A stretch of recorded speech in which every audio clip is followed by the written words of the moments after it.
সাফ অনূর্ধ্ব-17 চ্যাম্পিয়নশিপের ফাইনালে সোমবার ভারতের বিপক্ষে মাঠে নামবে বাংলাদেশ। নেপালের চাংলি মিথান স্টেডিয়ামে ম্যাচটি শুরু হবে বাংলাদেশ সময় সন্ধ্যা 6টায়। আসরের প্রথম ম্যাচে ভারতের বিপক্ষে হার দিয়ে শুরু করলেও দারুণভাবে ঘুরে দাঁড়িয়েছে সাইফুল বারী টিটুর শিশুরা। লক্ষ্য এবার ভারতকে হারিয়ে শিরোপা ঘরে তোলার।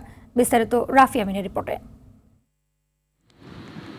মাত্র এক মাসের ব্যবধানে আরও একটি ফাইনালের সামনে দাঁড়িয়ে বাংলাদেশ ফুটবল।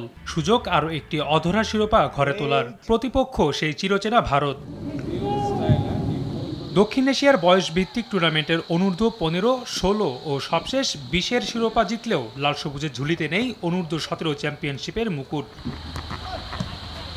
সবশেষ আসরে ভারতের কাছে সেমিফাইনালে হেরেই বিদায় নিতে হয়েছিল দলটিকে। এবার লক্ষ্য ভিন্ন কিছুর। যদিও যুবাদের আসরটা শুরু হয়েছিল ভারতের বিপক্ষে হার দিয়েই। সেই হার থেকেই শিক্ষা নিয়ে শিরোপায় নজর অধিনায়ক নুরুল হুদা ফয়সালের। বাড়তি অনুপ্রেরণা দিচ্ছে পাকিস্তানের বিপক্ষে 2 গোলে পিছিয়ে পড়েও জয় পাওয়াটা।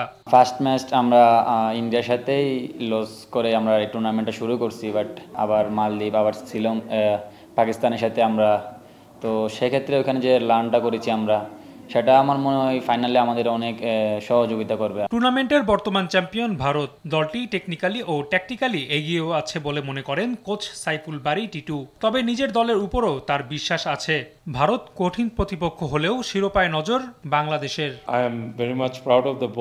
আমি মনে করি আমাদের ছেলেদের সামর্থ্য আছে, আর ফাইনালের মতোই হওয়া উচিত।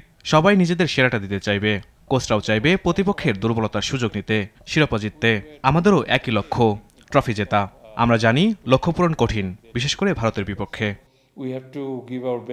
সবকিছু পরিকল্পনা অনুযায়ী হলে 1 মাসের ব্যবধানে আরও একটি শিরোপা আসতে যাচ্ছে বাংলাদেশের মাটিতে। ভক্তরাও এখন সেই অপেক্ষায়। রাফি আমিন, RTV।